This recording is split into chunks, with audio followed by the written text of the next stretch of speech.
이동석 기자, 박영선 후보가 정의당에 어떤 구애를 했어요?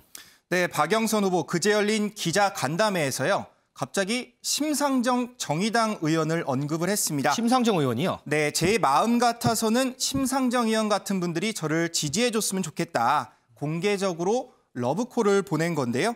심지어 박영선 후보는 심상정 의원에게 전화까지 했다. 이렇게 밝혔습니다. 좀 도와주면 어떻겠냐 이렇게 얘기를 했는데요. 심상정 의원 이렇게 대답했다고 합니다. 나중에 전화를 다시 한번 하겠다. 사실상 거절 입장을 드러냈다고 생각하시면 될 것 같습니다. 그런데 나중에 전화를 다시 한번 하겠다. 근데 이게 확실하게 못 도와줍니다. 이렇게 확실하게 선그은 건 아니잖아요. 네, 맞습니다. 그래서 여영국 정의당 대표가 나섰습니다. 여영국 대표 박영선 후보에게 이런 말을 했는데요. 함께 들어보실까요?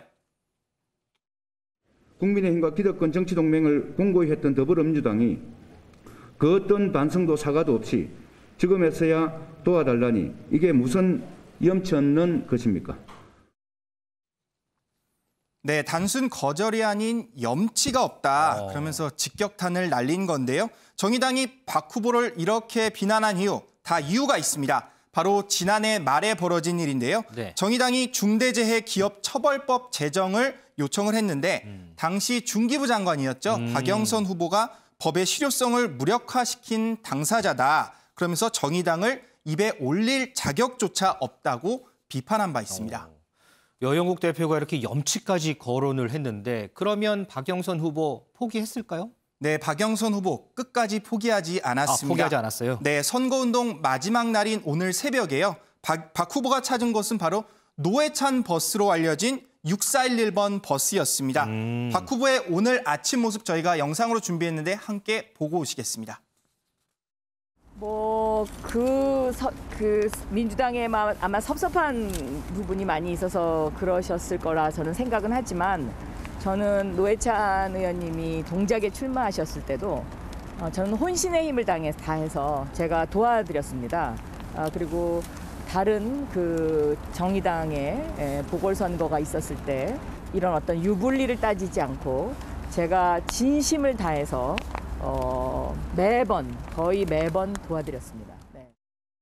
네, 박 후보가 노회찬 버스를 찾은 이유, 바로 나도 고 노회찬 전 의원을 도왔듯이 정의당도 나를 도왔으면 좋겠다 이런 거를 말한 것으로 보이는데요. 과거 노회찬 전 의원을 도운 박영선 후보의 당시 모습도 저희가 준비해봤습니다.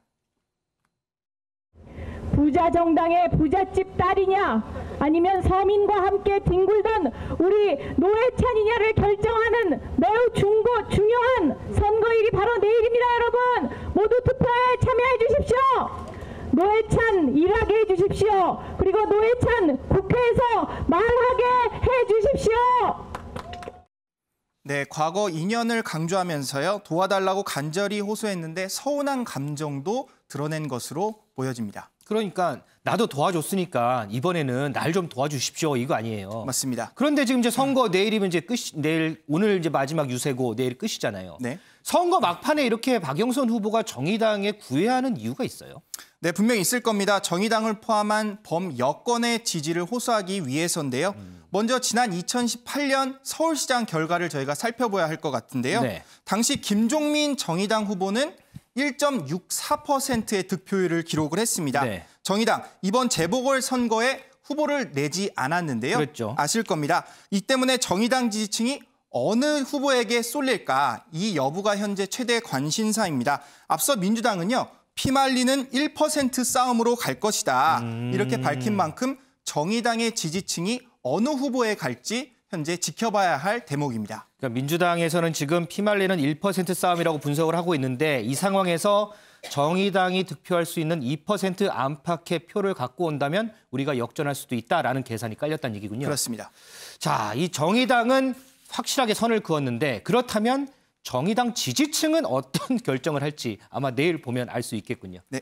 이 기자 수고했습니다.